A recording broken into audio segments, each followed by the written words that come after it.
వాయ గురవే నమః.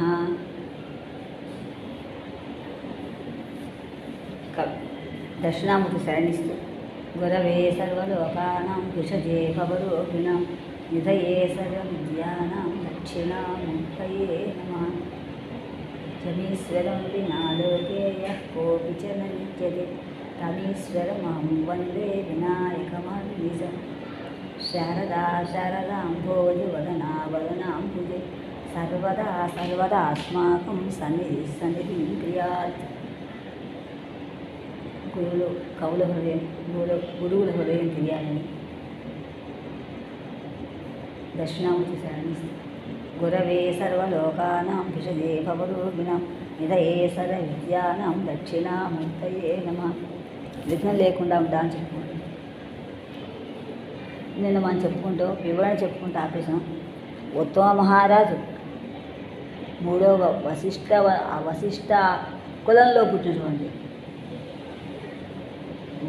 మూడో మనువేనుడు ఉత్తమ మహారాజు కొడుకు పేరు ఉత్తముడు. ఉత్తమ ఔత్తాన పాదుడు చేస్తున్నటువంటి స్థుతి భార్యతో సహా ఉత్తానపాదుడు చేస్తున్నాడు. ఔత్తానపాదుడు చేస్తున్నాడు. ఒక్కసారి అవిని గుర్తు చేసుకుని చెప్పుకుందాము.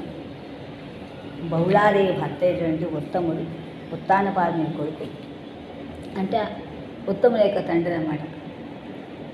అతను కూడా ఉత్తముడే పేరు ఒకటి. అందువలన అతను చేసినటువంటి భార్యతగా చేసిన ఎప్పుడు చెప్పుకుంటాం.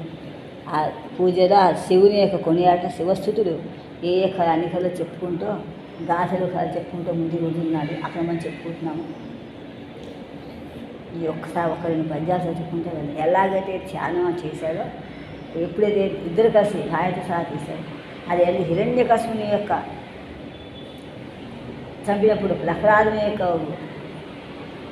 అవతరణ వలన ప్రహ్లాదుని కోసం అవతరించినటువంటి హిరణ్యకశిపుడు వధన తర్వాత నరసింహస్వామిని రక్షించడానికి శాంతపరచడానికి ఈశ్వరుడు సర్వేశ్వర అవతరణ ఇచ్చేదిగో చెప్పుకున్నాం. సంచారణ ప్రౌఢ మిథ్యాహారీ మిథ్యాండి హరి రమణీయాదిశిరో హిరణ్యకశిపుడు కశిపూరస్యంది రక్తాపగాక్రమ సంచారుణమార్ద చంద్రం రదన ప్రౌఢాస్య మిథ్యాహారి భ్రమ నిర్వాపణ సాక్షి తన్ను హరిజన్మ ప్రోక్త కథాసు ప్రమనోతీపి గజాసురాన్ అదినాంబర కథా ప్రగల్భ్యముల్ ప్రోచుతన్.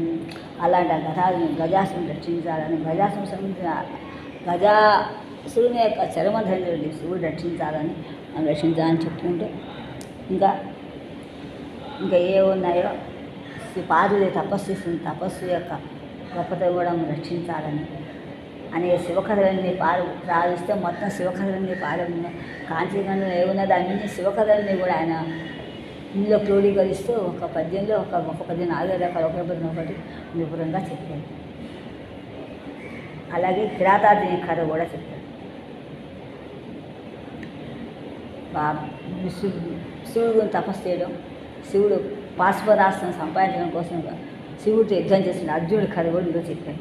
అవనీ చక్రఘట ప్రవీకృత హిరణ్యాక్ష ప్రదార క్రియాభువనోత్థార విరుద్ధ దర్ప అవసస్ఫూర్త మహావేశ దుర్వివశ ఆత్మ ఆదిమ ఖోని శిక్షణ జలీకృత్కిరాత స్వరూప విశేష కిటి దంతాధారణ గంధధారణ కథా ప్రారంభ్యములు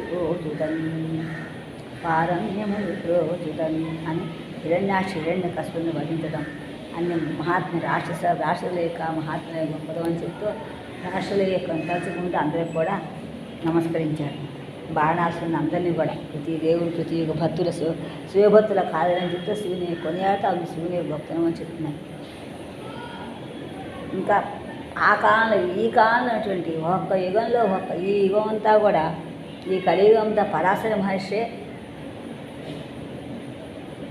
వేదవ్యాసుడు అంతటి వేదవ్యాసుడు ఒకసారి కాశీ వెళ్ళి ముట్టుకోకుండా శిష్యులతో వెళ్ళి పాపం వచ్చి గోవిందాదదిగన్న దైవతనిధి ప్రోచ్యారి హస్తావుభావచ్యుత్య అథ శివస్య సన్నిధిగతో వ్యాసో మునీనాం పురః यस्य स्तम्भितपाणिः आनतिकृता నందీశ్వరేణ భవతు తస్మిన్ మే హృదయం సుఖేన రమతాం సాంబే పరబ్రహ్మణి. శంకరాచార్య కూడా ఒక కథ తీసుకున్నాడు.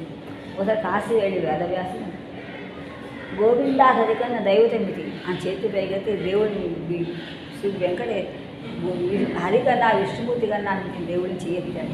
ఎవరో చెయ్యొత్తంగానే వెంటనే యస్స్తంభిత పాణి ఆనతికృత నందీశ్వరేణ భవతి. శివుడక్కర నందీశ్వరుడే అదెక్క స్తంభింపజేశాడు చేతుడు రెండు కూడా. అప్పుడు అలాంటి శివుడు ఉదయించా సంగా చెప్పాడు. అలాంటి శివుడు అలాంటి విష్ణుమూర్తిని కూడా అర్థం చేసినటువంటి ఆ యొక్క కథ కూడా చేశారు గురుగారు. విద్యాస్థాన వినిర్ణయం మెరిగిన్ అంత జ్ఞానవంతుడు పరాశరు వ్యాసుడు కూడా విశ్వేషు ఆస్థానిరోధ ఛిద్యత్పుణ్యుడు వ్యాసుడొక్క ఎడలని చేయొత్తి నో దైవతం విద్యేత అత్ర హరేహితి ఛలవచన్ భుజాస్తంభుడై సత్యశ్రీ హరిబోధితుండగు కథాసారం పునశ్చించదని కథాసారం అర్చించదని చైతన్యమై. ఇంకా అలాంటి జగత్ ప్రాణం ఎలాంటిది? జగత్ ప్రాణం అంటే అలాంటి చైతన్యమై పూర్ణమై అచలమై సర్వాత్మమై ఏకమై జ్యోతిరూపము లింగమై పరమై సూక్ష్మాతి సూక్ష్మమునై ధ్యాతం వ్యోమై బ్రహ్మమై శివము అనాద్యంతం పంచాక్షరీ స్ఫీతమౌ బహిరంత స్ఫురితము అర్చించు జగత్ ప్రాణం.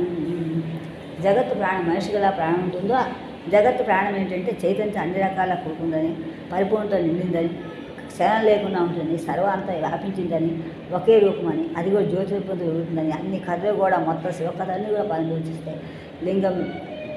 లింగాకారంలో లింగం అని లింగాకారం ఉద్భవించిందని దాని నుంచి ఇంకేం లేదని సూక్ష్మతరం నిత్యమని కూడా ఇంకేం లేదని ఎప్పుడు కూడా ధ్యానంతో తెలుసుకోండి. ధ్యానంతో తెలుస్తుంది చెప్పండి. ధ్యాతవ్యం ఎప్పుడు అని ధ్యానిస్తూ ఉండాలి తెలుసుకుంటా అని చెప్తూ ఆ బ్రహ్మం కూడా శివము శుభము కళ్యాణము అన్నీ అర్థం ఉంది. అలాంటి అనాద్యంతము ఆది మొదలైనటువంటి పంచాశ్రీ స్ఫీతం పంచాశ్రీతో కూడి ఉన్నటువంటి బహికి అంతకు రెండింటికి కూడినటువంటి ప్రకాశిస్తున్నటువంటి అలాంటి జగత్ ప్రాణం ఏంటి నేను కొలుస్తున్నాను అన్నారు అని ఇద్దరు నాకు గురువుగా చెప్పినప్పుడు అని విరూపాక్షిస్తాను చెప్తున్నాను. విరూపాక్షిస్తే రూపాలు అక్కడ అనేక రూపాలతో నిలివి ఉన్నాడని అర్థం అన్నమాట. హరితాత్రి ప్రముఖ అఖిల ఋషి హృదయాహ్లాది స్వరూపం